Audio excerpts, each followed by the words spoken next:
ভাই আপনার মুখে হাসি দেখতে চাই ভাই।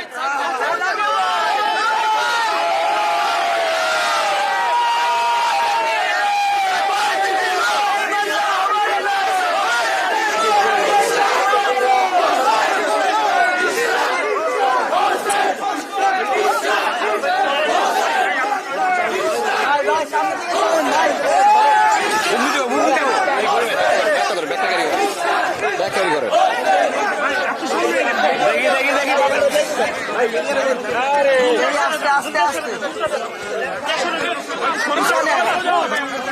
জিয়াদ ভাই আপনি এসে দেখেন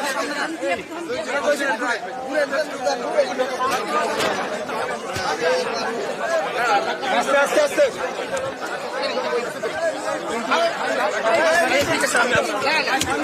রেডি রেডি রেডি রেডি যাচ্ছি যাচ্ছি যাচ্ছি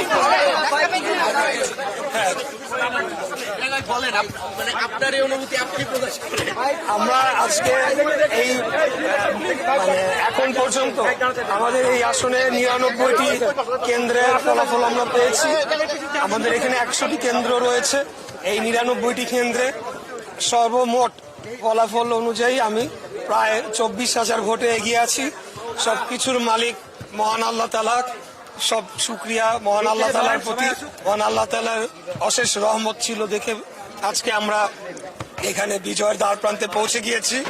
তবে এই আসন শুধু নয়, ঢাকা শহরের টোটাল ভোট অ্যানালিসিস করে দেখতে হবে।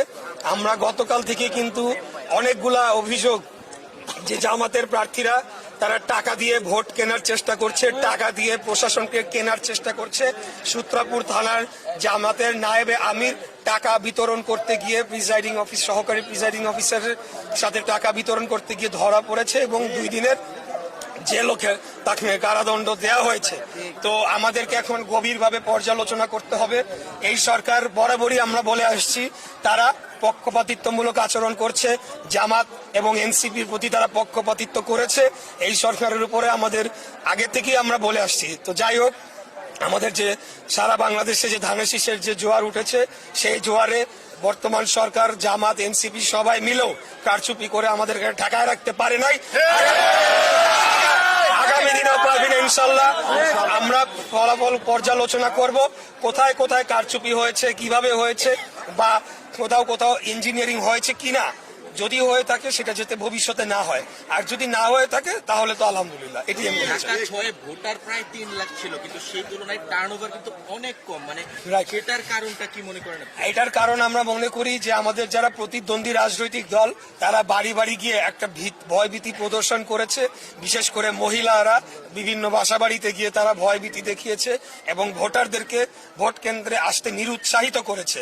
বিশেষ করে আমাদের এখানে অনেক হিন্দু ধর্মাবলম্বী ভোটাররা রয়েছেন, তাদেরকে এক প্রকার ভয়ভীতি প্রদর্শন করা হয়েছে। কেন্দ্রে গেলে তাদের সমস্যা তৈরি হবে, তাদেরকে চিহ্নিত করে পরবর্তীতে ব্যবস্থা নেওয়া হবে, এই ধরনের ভয়ভীতি প্রদর্শন করেছে, যার কারণে ওভারঅল আর কি ভোটার টার্নআউটটা লো হয়েছে। তবে আমি মনে করি যে সামনের নির্বাচনগুলোর থেকে এটা অনেক বেশি হবে আর কি। সংসদ সদস্য প্রায় নির্বাচিত হয়েই গেছে। যদি বলি প্রথম টার্গেটটা কি থাকবে আপনি আর এই এলাকা? আমি শুরু থেকে বলে আসছি, আমাদের এই অঞ্চলের সবচেয়ে বড় সমস্যা গ্যাসের সংকট, তীব্র গ্যাসের সংকট।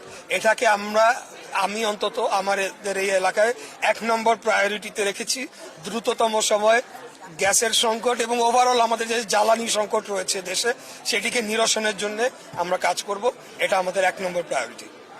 বিজয় মিছিল হচ্ছে না, মানে কোনো কারণে আপনি বন্ধ রাখবেন নাকি আগামীকাল করবেন? মানে আমাদের যারা সর্বস্তরের নেতা কর্মীরা গত 2 দিন তারা ঘুমাতে পারে নাই, তারা নিরলস পরিশ্রম করেছে, তারা ভোট কেন্দ্র পর্যবেক্ষণ করেছে, সারাদিন ভোট কন্ডাক্ট করেছে এবং বিভিন্ন জায়গায় আমাদেরকে প্রতিকূল